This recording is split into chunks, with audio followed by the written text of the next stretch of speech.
everybody. Welcome to Paper Person Playtime. So Susanna Lee is going to be joining us starting this month. I want to remember that and remember to link up her channel in the comments below so you can go check out her project too. So I'm showing you the new December kit from the Paper Person. This kit has a definite theme. The theme is like tough days or bad days, and so we got that really nice sticker, and then we got a set of, you could either get Traveler's Notebook papers or 3x4 cards. I chose Traveler's Notebook papers. We're actually going to use one of those today.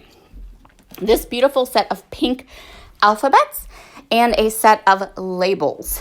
So this kit is definitely focused towards documenting your memories, documenting the rough days. The papers are gorgeous. They all match really well, even the exclusive cut-apart sheet. And then we have beautiful florals and some different patterns from Pink Paisley and Maggie Holmes from Marigold, and everything just goes together perfectly. I bought this extra stamp set. We're going to use it today. This is the Big Sur stamp set. It's an alphabet stamp, and it's just so nice and clean, and I decided that yes, I really did want to go ahead and purchase that as an add-on. So I'm going to go ahead and start by trimming my Traveler's Notebook paper. I'm trimming it because it is in fact just too big for the notebook that I am using. I'm going to be working in one of my COVID-19 journals. So here's an update on that process as I kind of get things ready, and then I'm going to do a bunch of stamping. So what I did was I went through all of my COVID-19 photos. I organized them chronologically all together, and I'm using the Persnickety Prints timelines as well to separate every month.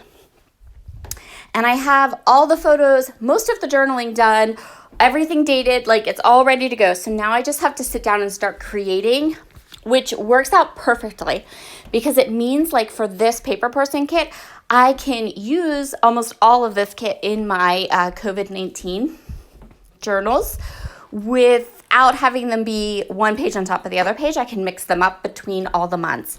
So I have March, April, May, from March to the end of the year. And it's going to end up being 5 Traveler's Notebook size journals, which isn't too bad when you consider it's 9 months worth, right? So I've already done my journaling on this Bad News Traveler's Notebook card. And now I'm going to go ahead and grab my original sized Misty. And I'm going to take the coordinating stamp set that came with the kit. And I'm going to just stamp a couple of the sentiments from the stamp set. So the photo I'm documenting is from December. The county that I live in actually ended up reaching number 1 in the entire country. So the whole nation, the county I live in is number 1 for positivity rates of COVID this 1 week in December.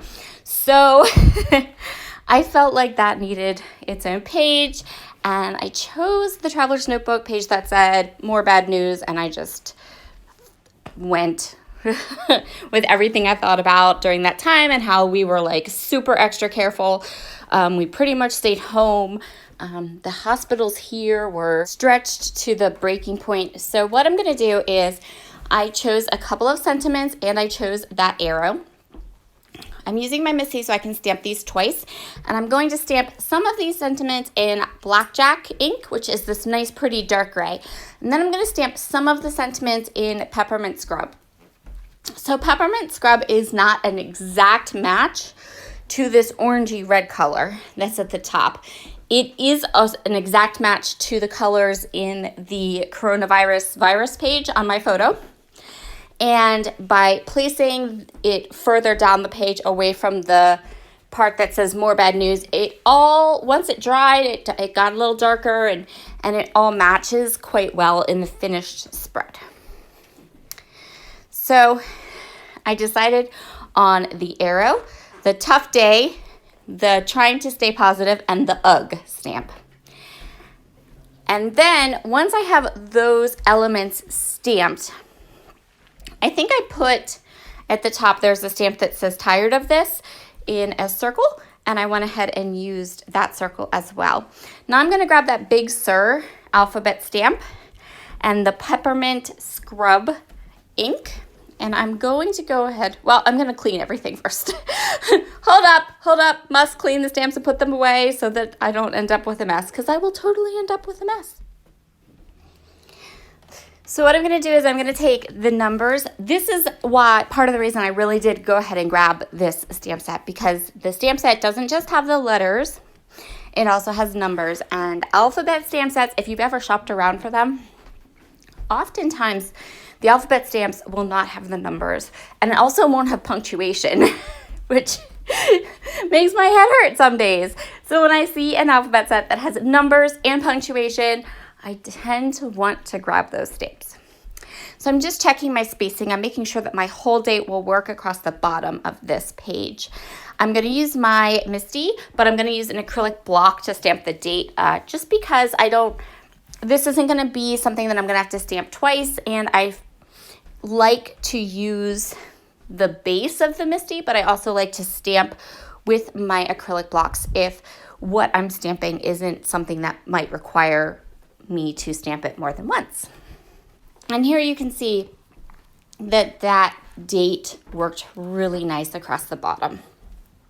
So I'm going to go ahead now and work on the left side of my page. What I've decided to do is I want to put just a bit of a border around my photo, and I'm going to matte my photo just a little bit with that lovely like sagey green color. And then once I kind of have that cut and my photo matted, I've set aside a couple of the tags to kind of help bring a little bit of color over to the left. I know that I don't want to add a lot to the left because the right has got all my journaling, all of that stamping, lots of like words and text, and I don't want to overload my spread with too much words and text. Yes, that can happen. At least for me and my aesthetic, I don't really like I like some typography and some words, but I don't like oodles and oodles of them. So what I'm going to do is I am going to grab some of my Color Cast Designs products, and I'm going to place a little wood veneer above the photo. And then I have a title that says "In the News." That is an acrylic piece, and I've had it for a really long time. It's kind of clear, you can see it there, so it really doesn't look big and bold, just provides some texture. I am working in a Rock Your Notebook, Traveler's Notebook, which means I can make this a chunky monkey and it's not going to fall apart on me. I will leave my affiliate link to Rock Your Notebook down below in case you want to grab some of her amazing, beautiful notebooks. They're my favorites, primarily because I can make them as thick and as fat as I want, and they don't come apart because they are hand stitched. And I am good friends with the owner of Rock Your Notebook, and I know that she stitches them by hand, and they're very well made. So I'm going to add the "In the News" below my photo, and now let's just add some Nuvo drops. I decided just to add a bit of Nuvo drops. I know those are going to take a long time to dry, so I'm going to clip my book open. I chose Bubblegum Blush and Caramel Cream Nuvo drops, and I'm just going to add them around both sides of my spread to give some color and something that's not words or paper to my layout, because I love the words in the paper. They're fabulous, but we need a little bit maybe of something more decorative. So I'm going to go ahead and add those things. All right, everyone, I hope you will take a peek at both Susanna and Christina's videos. I love how this spread came out. I can't wait to go ahead and start digging into this kit and use it all up. I used up all of November's kit, which made me super happy, and I feel like I can use up all of this one fairly quickly as well. Talk to you all soon. Bye.